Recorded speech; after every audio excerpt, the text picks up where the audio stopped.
From Nashville, Tennessee, Inside the Noize podcast with your host, Jenna Hydeman. Here's Jenna.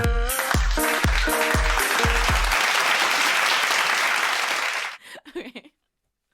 Now you're going to be funny. Okay. Welcome back to Inside the Noize. I'm your host, Jenna, and I am here with Evan Bartels. It's a pleasure to be here. This is a beautiful studio you have. Why, thank you. It's not mine. We record in an East Nashville studio called Home. It's great. It is great. It's like home. I can say this definitively, though. The bathrooms here are much nicer than the ones at my actual home. And there's a chance that they won't be after I leave. For folks who don't know, we are right across the street from Bolton's Hot Chicken. Which you said that when you got here, and I'm like, I have no idea what Bolton's is. I know. Think he's in the wrong place. I'm not in the wrong place. I am in the right place. How do you not know what Bolton's is, first of all? I've never had hot chicken. This interview is over. I'm just Walk kidding. out. No, you gotta get it. But don't, okay. So, if you've never had hot chicken, here's my advice. Mm-hmm. And I think people would agree that get like the plain or the mild. Because like hot chicken in other places, here, like plain or mild is as hot chicken in other places. Does that make sense? Yes. So like if you're like, oh, I eat hot food, don't like go to Prince's and get the level of hot chicken that's on the board. Yeah. Because you will die. I think I eat hot food. Your teeth will melt out of your mouth. I like a lot of Mexican food and like spicy margaritas, but I had a flaming hot Cheeto the other day and I thought it was too hot. Wow, really? Yeah, I didn't like it. Don't eat hot chicken. Okay. Stick with KFC. Okay. You'll live a lot longer, man. Maybe I'll give it a try. Fair enough. Okay, well, do you want to just kind of tell people where you came from? Yeah, I came here from my buddy Jacob's house. And before that, I was in Tupelo, Mississippi. I was doing a show. I'm on a solo acoustic tour right now with a buddy of mine, John Dell, who performs under the name Boneheart Flanagan. He's based out of Brooklyn, New York City, and I live in Omaha, Nebraska right now. I grew up in Nebraska in a super small town. Like, the sign says 106. I know a lot of people that they say, well, yeah, I'm from a small town. There was only 5,000 people. And I'm like, that's true. That is small. But, I mean, we're talking small where I grew up and came from. So, how many kids did you have in your school? Well, I went to a parochial school, which is the fancy way to say a church school, from the time I was in first grade through 8th grade. And it was me and 3 other guys. So there was 4 of us, first through 8th grade. And then in high school, I went to the public school. It's a consolidated school. Mm-hmm. So all the small towns around all sent their kids to the same school. And I had 22 kids, including me, in my graduating high school class. So it's small. I mean, it's like the type of place where, you know, we would go to school and we'd have our shotguns back in the seat under our pickup seats because we'd all go pheasant hunting after class. You or know before. What I mean? Yeah, or before. Like you know, before. it was like one of those places. It was a great place to grow up, and I found that that's influenced not only like my morals and decision making, but it's given me a unique perspective on the world because it's given me a place to really grow a lot from. Mm-hmm. But it's also given me I feel a lot of common sense values. And I know that might be kind of a cliche term to say, but I don't know. It was, I think, a really wonderful way to grow up and to experience life at a young age. But doing things like getting to go on tour, Mm-hmm. play the country, and, you know, see all these different folks from different walks of life, that just helps expand your storytelling as a songwriter. And then you get to come to cities like Nashville and meet people like you and do podcasts like this. And, I mean, safe to say it's very unprecedented that I'm even sitting in this room right now talking to you, just based on where I grew up and how that all came to be. So it's cool, and I'm glad to be here. Yeah. Were you always into music or just play sports growing up? Yes to both. My dad, he played guitar a little bit when he was about my age and a little younger, and he would have, like, you know, they had a band that would play old bluegrass stuff. And so he had like a 1969 or a 1970 Ovation guitar. If you ever have seen pictures of those, all the guys back in the day used to play them. So he had one that he kept in the hall closet and an old banjo that he kept in there. And so when I was a really little kid, I would always want him to break out the guitars and like, let's play guitar, Dad, you know? And so I had I don't know how old I was, probably 5 or 6, and I got like a little 4-string ukulele from Sears. And that was my first guitar, and I wanted to break it out and be like, Dad, let's play guitar. And this is off topic, but did you know the first flag on the moon was also from Sears? Literally everything in the world has come from Sears. Unless you're in the Looney Tunes universe, it's Acme. But I swear to God, like, I see Sears now going out of business, and I'm like, how is that possible? Like, your first guitar, the first flag on the moon. It's as big as an American institution as Bald Eagles and Chevrolet. I mean, Sears is the apple pie of department stores. But yeah. Be gone. Yeah, so I wanted to play guitar with my dad, and then Mom wanted us to take piano lessons, so I took piano for a lot of years. And then when I was like 13, I really dug my heels in, and I said, I want a guitar for Christmas. And it was like, I mean, we weren't like dirt floor poor or anything growing up, but we didn't have, I mean, we were just a middle class family. So like spending money on a guitar was a big deal. It was not like Evan wants a guitar, I'm going to go buy him a brand new Martin, you know. I got a acoustic first act guitar from Walmart, and it comes with a little book in the back that has the chord charts, and it had you know, it shows you how to play a D, a C, a G, and then it says figure out how to play Sweet Home Alabama. And I was hooked, and I just went from there and just taught myself how to figure it out and listen to CDs and figure out what they were doing and go from there. And so you've continued doing music, and you're still based in Nebraska. Yeah, so I live in Omaha right now, and I tour out of there, which has been good for me so far. I lived in Lincoln for 6 years, which there's 2 kind of bigger towns in Nebraska, or cities, I should say, which is Lincoln, which is like 250,000 people. And, you know, that's where they got the football stadium and all that stuff. And then Omaha is just east of there, about 45 minutes. And so I live in Omaha now, which is a little north of 1 million people for the whole metro area. Yeah. So that's a little bigger. But I tour full time, so I'm on the road a lot, solo. And then with the band, we do a lot of full band runs with the guys that I have. And I don't know. Maybe someday move down here to Nashville, or I've always wanted to go to Austin. I love Austin and Fort Worth, but I would love to live in Texas. I do too, man. So do you feel like your music is more Texas than Nashville, or like? You know, I don't. Is that a comparison thing for you, or? It's hard to say. I wouldn't say that I play, like, if somebody asked me, I would say I play country music because I'm from the country. You know what I mean? Yeah. Like, I'm a country person. And, but, like, I wouldn't say I play Texas country, and I wouldn't say I play, like, mainstream, what you would consider, like, mainstream Nashville country. All I really I just try to write good, honest songs that really say something and that means something to me. And I've found that those have, you know, luckily for people who listen, you know, I've found audiences in Texas that tell me they like them, and I've had a lot of great opportunities and played a lot of great shows in Texas.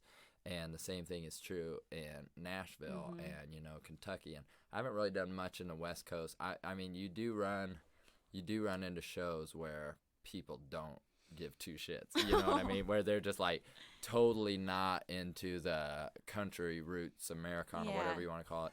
They're not into that. How do you get through shows like that? I used to drink. I used to, but problems anymore, like, because you'll run into that in anything you do in life, where people just, you know, maybe it's not that they don't like you, but they're just not that into it.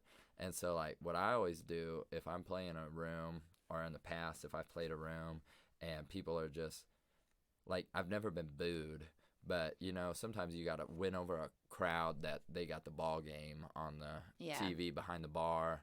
And you just got to find those people that are listening to them. And if you can win 1 or 2 people over, I'll play the whole show to them. Yeah. And if nothing else, then, I mean, in this business, as a songwriter especially, you got to be okay with just playing your songs to you. And that's something that is what I originally found comfort in writing songs, is I would just play them for me.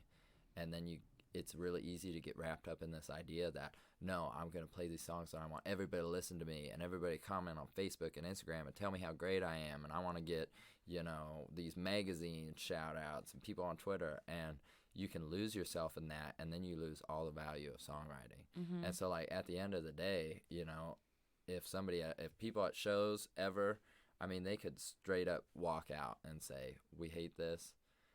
God forbid that ever happens. I hope it don't. Or if everybody quit paying attention, at this point, I'm just happy playing the songs for me. So that'll get me through every bad show I ever have, I think. Yeah. Because I feel comfortable in knowing that I feel like my songs are good and they mean something to me. Yeah. And at the end of the day, if that's not enough, then you'll never be happy as a songwriter, in my opinion. Yeah, that's so true. Are you writing a lot? Are you doing any co-writes, or is your I've done Omaha? some co-writing. So yeah. Was a lot of your last project written alone? Yeah, the entirety of my last project was written alone. A lot of the songs that I use for myself, I write by myself.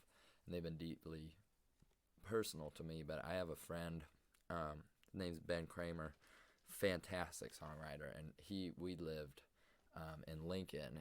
Him and his wife were like friends with me and my wife, and it's so rare that you find as an adult like friendships where everybody's friends with each other. And so they moved down to Nashville like a year or two ago, and he does like the publishing and does a lot of co-writes and commercial writing and stuff like that. So when I'm down here, every once in a while we'll sit down and we'll pick out a couple songs, but I don't do a ton of that. I've done a few things, but for most part I write for myself. And I never write with somebody to be like with Ben. He's had some success with doing that, and if he was like, I would never be like, hey Ben, can I write a song with you so that I can try to piggyback some success off of that. Like I write songs with him because I love the way he writes. Like his writing moves me. And it's the same, it's the same if I found somebody that was like, I get offers from people, hey, do you want to write together? And it's like, I don't want to write with somebody just to write with somebody. Yeah. Like I like to, if I co-write with somebody, I like to work with somebody because I have a deep respect for them and their craft of songwriting, and something that they made has moved me in a way that I think we can work together to make a really wonderful piece of art, Yeah. That's what I'm interested in right now. And so I have a few friends that every once in a while we'll sit down and we'll do something, but it's only for the love of it typically. Yeah, who's like the one guy that you would love to write with? The one guy that I would love to write with, I mean, the obvious answers are like my songwriting heroes would be like Leonard Cohen, Jason Isbell, guys like that. But I'm not good enough to write. Like I feel like I would never feel good, like I had the talent to write with them, that I was on par with them. And I feel like that maybe I have a negative self-image, I guess. But like I feel like I want some of these guys that I would dream to write with, I would almost be like, I'm not good enough to write with you, but like guys, that would be a dream. Guys like Isbell and Leonard Cohen, and some of my other favorite songwriters is a guy from Austin, David Ramirez. He's a true songwriter. Man, who else is some? Paul Cawthon, I think, has some of the best songs out there today, and he has a really unique writing style.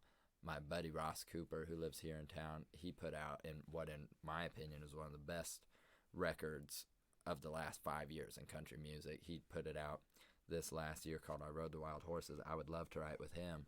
He was on the podcast. Yeah, that's right, he was.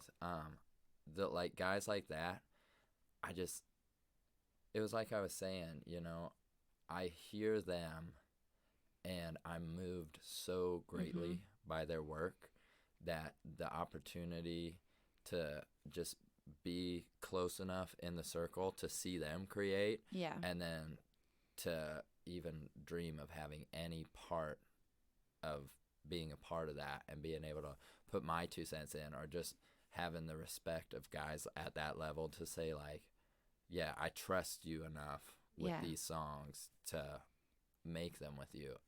That would be a huge honor for me. And maybe someday it'll happen, and that'd be a damn fine thing, I think. That'd be cool. Yeah. Okay, so you're celebrating the 1-year release of your last project. Yeah, it came out September 23rd, 2017. So it's a year and a few days old. Yeah. It's it's called, so the record's called The Devil God in Me, and it's been out for a year. It took us a year to record and produce and mix and master and get the whole thing out, and it was like a culmination of about 3 or 4 years of songwriting, which I'm looking forward to the next release now too, because it's different in the fact that all those songs I wrote in a 1-year span, as opposed to having them spaced out so long apart from each other. So the next project is gonna be like a reflection of the last year. Yeah, exactly. And then like this last one was a lot longer. Yeah, it was just more spaced out. I feel like the record that I put out had less self-reflection and more angst towards just like the wider world, you know. It was me questioning a lot of things and looking for redemption through a lot of things, and that's kind of what it dealt with. And it has its ups and downs throughout the album, and it touches on a bunch of different things. But with all the writing that I try to do, especially with that last album, is just find like deeply personal connections with individual listeners is what I'm going for. So hopefully that comes across. Yeah. We'll see. Do you want to play one of those songs? Yes, I will. Let me get a sip of this. What is this called again? It is Real Water. Real water, alkalized water. Now, what does that mean? Does that mean that they use it like alkaline batteries to juice it up? You know, this is my second favorite water. What's your first favorite? Defiance Fuel. Defiance Fuel? Yes. That sounds like tequila. Should be. But this is one of my favorite songs off of that record. It's a love song to my wife that I wrote when I was only dreaming about, getting to play music full time. And we've been married for 3 years, together for 6, and I wrote this about a month after I met her. So It was pretty ambitious. It's so cute. It's a song called The Fine Things.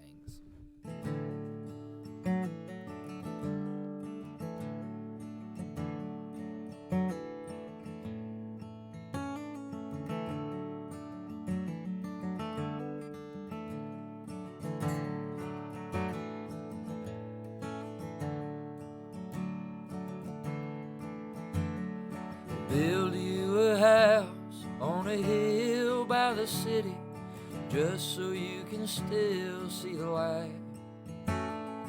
Buy you good wine, tell you you're pretty, love you till the day I die.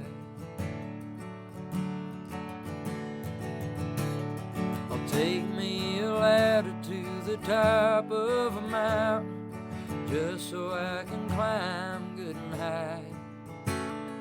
Pick every star that I've ever counted, bring them back just so you smile. And I'll rob me a bank and I'll get me $1 million. Honey, I don't fear doing time. I'll get you all the fine things a good life can get you. Right now I ain't got a dime. Right now I ain't got a dime.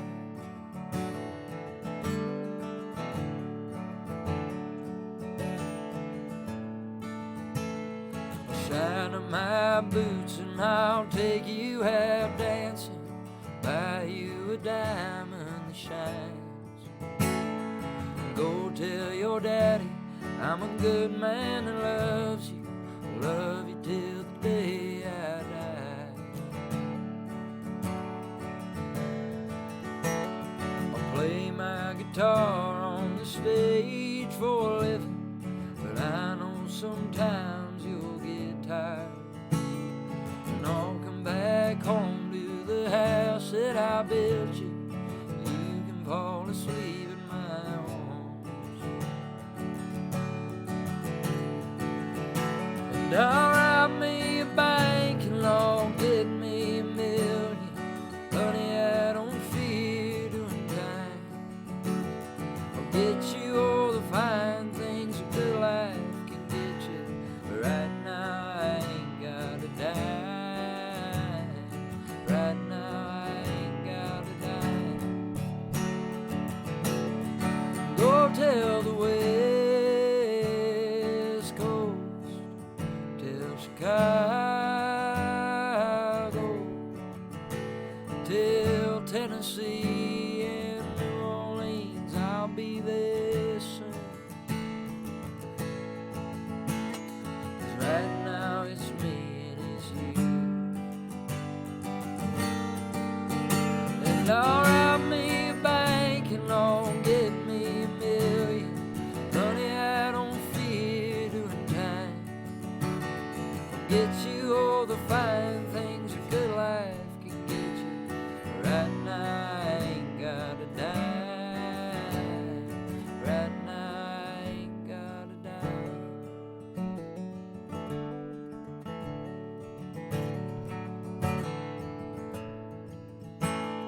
I'll build you a house on a hill by the city, just so you can still see the light.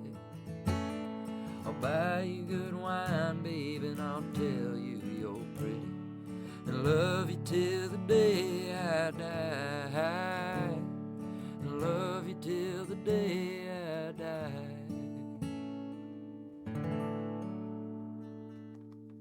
Woo, so good. Thank you. How did your wife feel when you played that for her for the first time? Or do you like remember that moment? Oh, man. I always like to ask this question. I think so. It's funny because like the dream as a guitar player is that it will like get you girls, right? That's what every young man who picks up a guitar guaranteed you. Like he might say like, well, Stevie Ray or Jimi Hendrix, they were the one that made me want to pick up the guitar. But then along the line, somebody said that's gonna get you girls, right? Not the case with my wife. Like she was actually like, she's like, oh, I bet you try to do this all the time. Think you're so cool playing guitar. And no, I remember playing her that song, and I don't know, she does this thing where she gives me this look, and for people listening, I don't know how to explain it, but it's kind of this look with just like this little side smile, and I don't know, it's like the best thing in life, because it's just like if you look at somebody and they're looking at you, and you see them loving you like through their eyes, that's what I remember about playing her that song for the first time. It's just so and sweet. just being like, and I don't know. Yeah, I don't know. It's like the first night I met her, I was playing at this kind of honky-tonk style bar in Lincoln, and I was playing in a cover band at the time. I see this girl walk in, and I mean, I was definitely not looking for girlfriends at the time, and I saw this girl walk in, just a bombshell, and I pointed her out to a buddy of mine who was standing by the side of the stage, and he was like, you ought to go talk to her. And I was like, I'm going to marry that girl. And 3 years ago, we got married. And then 9 months ago, we had our first little boy. Oh. And so, yeah, it's been good. Yeah, It's been how's good it to being me. a dad? Like, It's biggest awesome. surprise? Yeah, it's awesome. It was the best surprise ever. And, like, it's cool because so our wedding anniversary was just September 19th. And the day before that, he said Dada for the first time. Aww. And so it's been a good week, man. I'm Yeah. telling you, it's been a damn good week. Is it hard going on the road now that you have a little boy? Well, it's kind of a catch-22 because it's definitely hard because you don't want to miss anything ever. You want to be there. But on the other side of the coin, it's made me appreciate going on the road more because like when I'm out here, it's so much motivation to make sure that everything I do it the best I can. That every time I play a song, it's the best I can play it. Every time I get the opportunity to go to a new venue or play to a new crowd, I'm giving it everything I got because there's so much on the line. Like I'm leaving so much at home to come out here and do this that if I'm not doing it 100%, then I'm wasting the most precious part of my life. So it's made me work harder, and it's made me dream bigger and work towards everything. Like, I'm a very tenacious person, and so yeah, having Cohen and my wife at home, it makes me want to work as hard as I can, make the best art that I can, and then take it to people the best way that I can. But I definitely always miss them, you know, and I'm just looking forward to the day where he's like old enough that he can come along, you know, in the summers and stuff. You need to get him those little like baby headphones. Oh yeah, we do got to get him, and he can come to the shows, and someday when he's big enough and he doesn't know any better, I can make him haul all my guitars and stuff. I don't think it's It'll so be cool. perfect. I'll be like, I'll give you $1 a day to haul Dad's guitars around. I'll be like, all right. I feel like that'll last for a week, and then he'll come back and he'll be like, I'm union now. You owe me $80 an hour, and so. I don't know, but yeah, enjoy the days while you can. I know being a dad has so far been the greatest joy out of many great joys that I've had in my life. Yeah, I'm very lucky. Oh, okay. So you're on the road now, playing some different venues. Yep. What venues are you looking most forward to, or like have you played had any really cool moments so far on the tour? Yeah. So we did. I did like 3 somewhat local shows back in Nebraska where I played out at a club called Buck's Bar and Grill. It's this little honky-tonk bar. It's the only bar in Venice, Nebraska, a little unincorporated town west of Omaha. I was playing there, and I played like an hour and 20-minute set, and then Ward Davis, Tennessee Jet, and Cody Jinks walked in the bar. They were playing a sold-out show at Sumter Amphitheater in Omaha. They got rained out, and they're all friends of Buck, and I mean Cody Jinks is one of the biggest stars in independent or otherwise, one of the biggest acts in country music right now, and he also happens to be one of my favorite acts out there. I mean, like, his songs and his voice is incredible. Anyway, so these guys just walk into the bar, and it's like, hey, can these guys borrow your guitar? And I was like, yes. And so Ward Davis, who's an awesome dude and songwriter in general, I've known him for a couple years, actually. We had done a show together. He comes up and he played a couple songs right here on this very Taylor. And then a dude named Tennessee Jet, which I don't know if you're familiar with him, but man, you want to talk about a hell of a songwriter. Tennessee Jet, for all those of you listening out there, you got to go listen to this. He's got a song. The first song that I ever heard of his was called What Kind of Man. And it may be one of the best songs I've ever heard in my life. Like, it'll break your heart in a second. It's one of the best. It's probably one of the best country songs ever written. Okay. And then, of course, the man, the myth, the legend, Cody Jinks came up, played a bunch of songs on my guitar, said a bunch of super nice stuff. I was playing for tips that night. So he was like, Ward, take the tip bucket around, and Ward went around and took the tip bucket around. It paid my rent, I'll say that much. Oh my gosh. And yeah, and then to cap off that night, I ended up, it's an old just country song called Old Wore Out Cowboys. I don't know if you've ever heard that, but like the tagline is, there must be some place for old wore out cowboys, broken down pickers and dreamers like me. And I sang that song, and Cody and Ward came up and sang it with me as a group, and it was, so cool. We're just in this corner in this little bar, and it's packed to the gills with people, and here I am singing with these like literally living legends in, you know, Texas and country music in general, and that was like the best start to the tour. And then we went down and we played another little bar in a town called Beatrice, and that was packed to the gills, and it was awesome. And packed to the gills. I've never heard that saying before. You've never heard that saying? Oh, well. So it was very full. Yeah, we played 3 like hometown shows with my full band, and there was a ton of people out there, and it was crazy because like you always hope for that day to come as a songwriter and as a musician, when like people that you don't know start showing up to your shows and singing along with songs. And so it was a great start to a show. And then we played in Iowa, and we played a house show for a guy that I've known for a couple years, and that was awesome. And last night, like I said, we were in Tupelo, tonight, which is, what day is it today? Tuesday. So Tuesday, yeah, It's I'm Tuesday, playing. yeah. I'm playing a writers round down at Frisky Frogs, and then I'm really looking forward to the show of the tour tomorrow night at the Listening Room Cafe. Listening Room. They're known for their wonderful servers. Like me. Yeah, they're known for that, and so I'm looking forward to that. I've got some friends who have played there that said the sound system is the best in Nashville, which is a pretty big deal. I hope it doesn't disappoint. Yeah, I don't think it will from everything I've heard. And then so me and my good friend Boneheart Flanagan that I'm on this tour with, we're traveling together and each playing individual sets. Mm-hmm. And then we got a day off on Thursday, and we're gonna hang out in the Smoky Mountains in North Carolina, and then we go up and we're playing place in Appomattox, Virginia called Baines Coffee and Books, and then I'm taking him back home to Brooklyn, and we're playing a show at Rockwood Music Hall in New York. And my sister and her boyfriend live in New York City and Brooklyn, and so it was just her birthday on the 22nd, so I'm gonna meet up with them, take them out to dinner, play a good show at Rockwood, and then I got a 24.5-hour drive back to Omaha all by myself. Ooh, that's a long drive. Now, when you sit down to plan a tour like this, are you doing it all by yourself and booking all the shows?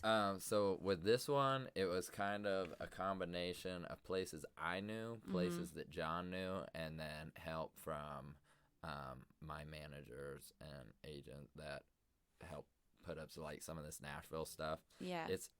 People may not realize this if you're not in the quote-unquote business, but it's not the easiest thing to get good shows in major markets like Nashville or New York City. Yeah. And so I'm pretty lucky. I got a good team of guys like Taylor over here that shout out Taylor. helped me. Yeah, shout out Taylor Bach, Lone Alpha Management. That helped me out with a lot of this stuff. I'm really lucky. I got a good team. And my brother Logan, who plays bass. Oh yeah. Who you talk to via email. He plays bass in the band. He designs all of our merchandise, all of our design work. He's a graphic designer by trade. Now that's really cool. Yeah, and he just helps me keep my life in order. And you guys work well together? Do you guys ever butt heads? Well, we definitely butt heads, and we have butted heads in the past. But yeah, we were it's super nice because he's a year and a half older than me, and we're just I've always been best friends, and we've always worked well together. And at this point, we've been playing music together for 12 years, so it's really cohesive. Yeah. I definitely would not be touring or doing anything that I am to the extent that I am without him helping. Yeah. That's for 100% for sure. It's so much more fun sharing those moments with your brother too. And that's that's how our whole band is.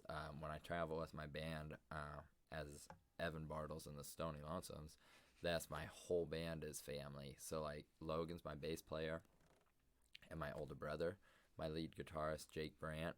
We call him Buffalo Jake. He's my cousin, and he's been playing with me for over 10 years now. And then Brian Keeling, our drummer, he moved to Lincoln a few years ago, and we just adopted him.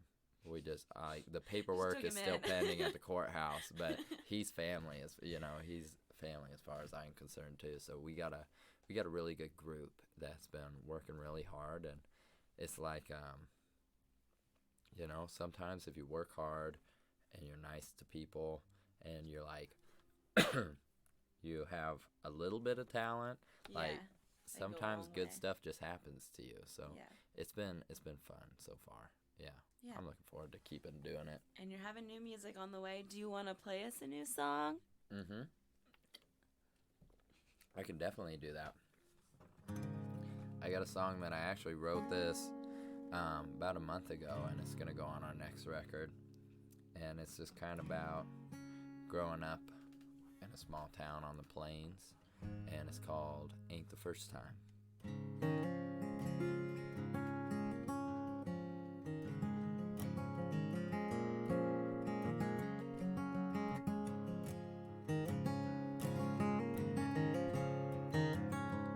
This ain't the first time I've been a day late $2 short. Gotta take it on my word that I'm good for it. This ain't the first time, but I hear tell it's the last time. And I don't believe that now, 'cause I've heard wrong before. Oh, I know water ain't gonna run uphill. Some things change, man, but some things never will. Like the catfish bite when the cottonwoods fall. Always gets darkest before the dawn. Never take a blade to a gunman's fight. And keep your mouth shut if your words ain't kind. This ain't the first time that I should've known better. Ain't the first storm I weathered, just trying to make it through the cold.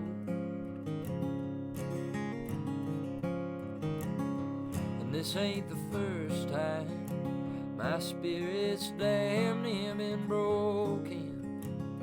Strongest hearts always come from when you're chasing fool's gold. Oh, I know water ain't gonna run uphill. Some things change, man, but some things never will. Like the catfish bite when the cottonwoods fall. Always gets darkest before the dawn. Never take a blade to a gunman's fight. And keep your mouth shut if your words ain't kind.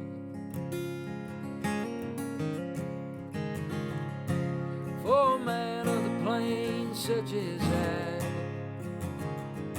I need a wide open prairie and a clear blue sky.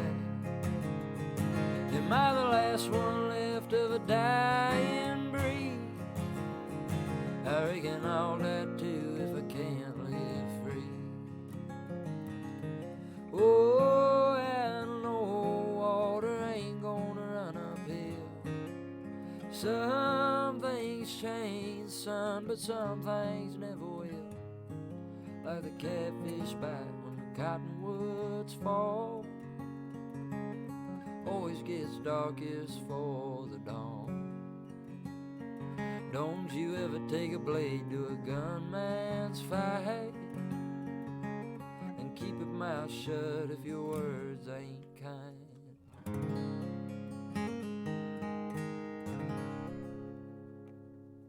Woo! I am now really excited for your new music. Thank you. I Thank you haven't, very much. honestly, so Taylor introduced me to your music and you as an artist, and I'm really digging it all, but I didn't dig that deep into it yet, and I'm falling like more in love with your art and your music. Well, that's just awesome sitting to here hear. talking to you. Well, I'm glad you like it. I'm excited. I wouldn't have you on if I didn't think I liked it. That's a fair point. Because I couldn't fake like liking someone's music if I didn't like sitting here. That'd be terrible. Yeah. On the other hand, though, there's sometimes you ever watch like those, just like videos on YouTube of, it's almost like bad karaoke performances, but they're really serious about it. Have you ever seen like just terrible, awful bands that like, it's not like a subjective like, oh, I just don't like it, but they're like everything is technically just bad. Like everything's bad, out of pitch, off key, out of tune, because I spend hours watching those videos and I love it. Like I love it. Oh no. So, oh no. I don't know. There's an idea for a podcast. Maybe just like, I've always wanted to do like a creepy podcast. as in Like you like come a in serial here. killer podcast. And like you would come in as an artist and I'd be like, so you like play music? And I like pronounce your name wrong and just like That's almost. and be like, wow, your arms look nice today. Have you been working out? And just like say creepy things the whole time. Have you seen Between Two Ferns? No. Someone else told me to look that up. Look it up. Okay. Because like if you think that would be a cool podcast, you would love that show. It's not the exact same, but it's similar. It's with Zach Galifianakis, and he's just like kind of a dick to his guests, and it's so funny. Oh my god. And it's called Between Two Ferns because they're just sitting in this like black studio Between Two Ferns. between two ferns. It's awesome. Yeah, maybe I'll do like a series one time and like just be creepy and like be like, I'm sorry, this is like my first time doing this. And You like, should definitely do that. and be like, so your song, and like say it totally wrong. I don't know. Oh my God. Try to get like a really big guest too. And just have him be like annoyed with me. Yeah. I like that idea. I'd probably start crying. That'd go viral. I'd just probably start. I mean, see, if I could pull it off, I think it could work. And it would depend on like knowing the guest too. Yeah. Like I can just have someone in here and be like weird. Like, what if you like if I did that to you and you just walked out? That's Like, if you were just like, no. I bet that there's a lot of people that would do that, but it's kind of like one of those things. Like everybody has a threshold of that sort of weirdness that they'll put up with in their life. Like that's a fact. I mean, you can definitely get away with it for a little while. I feel like before people leave. I don't know. I'll try it out. I don't know who I'll try it on, but I'll find the right guest. I encourage that idea. Encourage I it. think that would be Send someone something my worth way. doing. All right. Have you ever heard of my friend Taylor Bach? He would be a great guest. And you can get as weird as you want with him, and he'll just match it. Stay. Yeah. You would honestly probably walk out. You'd be like, this guy's actually too weird for me. Oh my gosh, that would be the day if like someone was just like making me feel uncomfortable. I just walk out.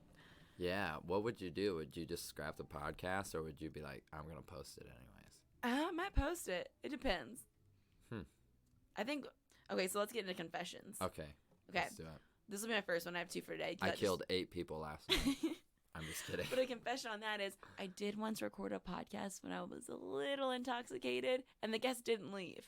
Really? But Did they know you were a little drunk? Yeah. I mean, after like we asked the same questions like 5 times, he knew. Oh God. That's okay. We've all been a little too drunk at points in our lives. Then I was like, I'm so sorry. We need to redo this. The audio is... You told him you had to redo the whole podcast? I said, I'm sorry. I'm drunk. I can't do this. Really? It was like, yeah, I couldn't, like, I was sitting there. So what happened? Did you end up redoing it? We haven't redone it yet. He's still pending. If you're listening, you can still come on. Come on. Do it. And this time, whoever this person is, this time he needs to come a little drunk. Yeah, I mean, I think he might because he probably thinks that Dude, I tell you what, here's an idea for a podcast. Just 2 people come into the room totally sober, and they just drink. Like, here's my idea for a podcast. Okay. I don't know if the name is already taken, but I think it would be really funny to do a podcast called Talking Shit with Evan Bartels. Okay. And I'm the host. I don't think it gets taken because it's with Evan Bartels. That's true. See? That's a good point. Good. And so I just bring in guests, and like I don't really drink much anymore. Every once in a while I'll have a little sip or 2. If it's a very memorable occasion. But the idea would just be like, if somebody comes in and they want to drink, let them drink. They want to smoke a joint, light it up. And you just like, you pull up, like, what'd you see on the internet this week? Or I saw this video. And then you pull it up and you just do a bunch of like shit talking. Not anything like mean or like talking shit on people. Yes, because your song just said that you should only say nice things. Yeah, but you're just like talking back and forth and just see where it takes you. I think that'd be super fun. I kind of like that. Maybe I'll give it a shot. You can't take yourself so seriously in life that you're afraid to get weird with people. Right. You know what I mean? Yeah. Yeah. Do you? Do I know? Do you know what I mean? I know what you mean. Do you want to confess something?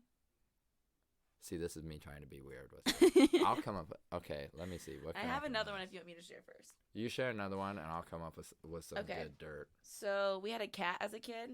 Like we had a pet cat.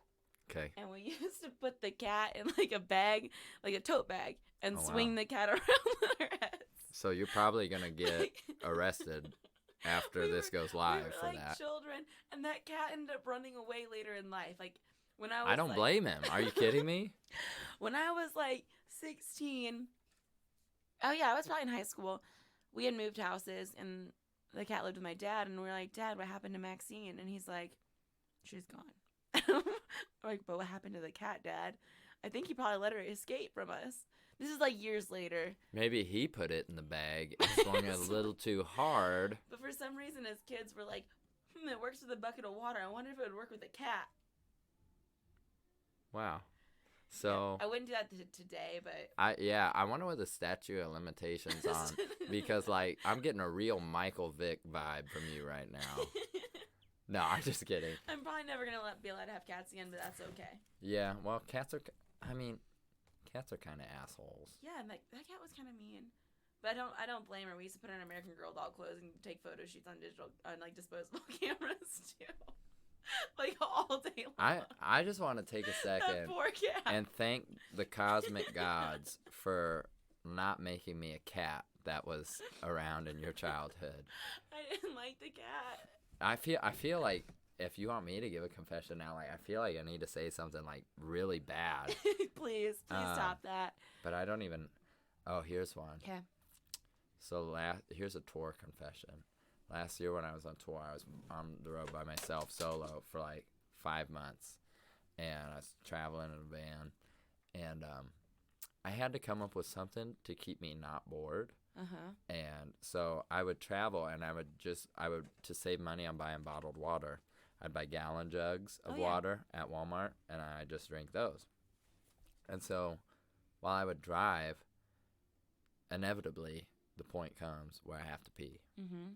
And so to challenge myself, whenever I had to pee, I would say, I'm going to try and make it another 100 miles before I pull off and go to the bathroom. And at one point, it so happened that I couldn't make it. And so I had to stop on the side of the interstate, and there was no bathroom, and I didn't want to get out like on the side of the interstate and have everybody be like, oh my God, look at that guy taking a piss. I know people do that, but I didn't want to do it. And so I ended up taking one of those milk jugs and just filling her up. And that's not uncommon, I feel. No. But where the real confession comes in is like I just kept doing that then for like a long time. I would just like, well, I'm just going to pee in the jug. And then so I had 2 jugs then. I had my drinking water, and I had one bottle that was very, very clearly marked as the pee jug. My drank water that I had already drank. I don't know. That's not as bad as like animal abuse, but like peeing in a jug in the car, that's kind of funny. I thought you were going to say like you didn't make it and you like just went. I have, in recent memory, I've not wet my pants or shat my pants. However, when was it? Oh, Taylor, you remember that time we went to Cookout? And, okay, here's a confession that is not a confession of me. I'll give a confession for my brother Logan. Okay. On his first trip to Poor Nashville, Logan. which was not too long ago, I was playing a solo set for Ross Cooper's album release at the 5 Spot, and Logan and Jake come down with me, and we all go to the 5 Spot, and Logan orders this whiskey, which is damn good whiskey. It's called This Is Stolen Whiskey. Oh, yeah. And at the 5 Spot, you order a drink, but they pour it as a double. And so Logan had like 8 of them, and all he had to eat that day was, which is gross in and of itself, but all he had to eat that day was like that seafood salad at Walmart that comes in a little half-pound container, and he ate one of those with a fork, and then he drank all this whiskey, had a couple Yazoos, got real good and drunk, right? And so we were all going to stay over at Taylor's house that night, and on the way back, I'm like, have you guys ever had Cookout? Because we don't have it up north. Right. And so the guys were like, no, we've never had Cookout. And so we're like, okay, we're taking them. And we go. And me and Taylor, we keep it kind of between the lines because we've had it and we know what it'll do to your gastrointestinal tract. And but Logan and Jake had never had it. And so they each get like a burger and fries and a milkshake. And they down it. And then Logan goes, you know what? That was damn good. And he gets up and he goes and orders like a spicy chicken sandwich, quesadilla, some corn dogs. So he gets all this food, eats all this food, right? And we get back to Taylor's and he passes out. Well, the next day comes and everybody wakes up, and today's touristy Nashville thing for the guys who had never been here was let's go get Prince's hot chicken. And so everybody's like, okay, so we drive over there. We get in line. Logan walks in the door, turns so pale from the smell of the chicken and like the spice, goes into the bathroom, just completely vomits. And could not handle it. And yeah, so that's not a confession Poor for me. Logan.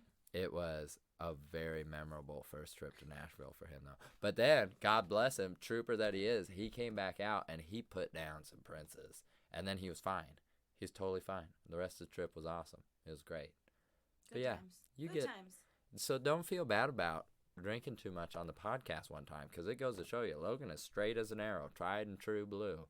And but I tell you what, sometimes even the strongest soldier falls, and you have a little bit too much to sip on. It's just sometimes. You know, it's just part of life. All right. We wrapping this up? We're wrapping it up. I'm gonna put a bow on it when we're done too. Okay. Where can everyone follow you? Find you? You can find me on Facebook. You can find me on Instagram at the Evan Bartels, which is spelled TheEvanBartels.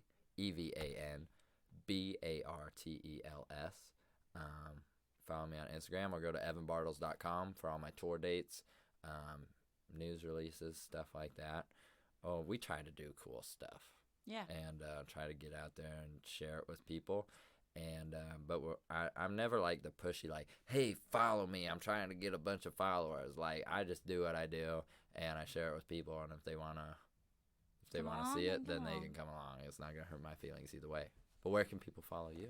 Oh. Where should I follow you online already, but where should everybody else follow you? Give yourself a bump. Inside the Noize on Instagram. Yeah. Facebook. You have a good Instagram, too. Oh, thank you. Like, you have good logos and stuff. Thanks to Artist Noize. Yeah, I always love running into people with good logos, because I feel like I have a good logo, which, again, is thank you to Logan. Anyways, let's wrap this up. We're getting weird. Yep, and be sure to rate and review on iTunes. Yes, helps other people stars. find the podcast. Is it 5 stars or 10 stars? 5. So then rate it 6, because this is super fun. Super fun. Leave a review. Be cool. Anything you want to leave people with. Give them one line. Then we're done. How about my favorite lyric right now? Ooh, I like that. It's a lyric from just a hill jack from Kentucky named Tyler Childers. Keep your nose on the grindstone and out of the pills. Such a great line. I've been using that in all sorts of applications where it does not apply. Like, people will be like, have a great day, and I'm like, keep your nose on the grindstone and out of the pills. And like a 70-year-old checkout lady at Kroger just gave me the weirdest look, and I was like, fuck it. It's all right. Yeah, it's fun. And that's it. Thanks for having me, Jenna. Thank you for being on. Yay. Should we clap? Taylor, when it stop. Here's my last line I'm going to leave you with. Wait. Here's my last line. Okay. God bless America.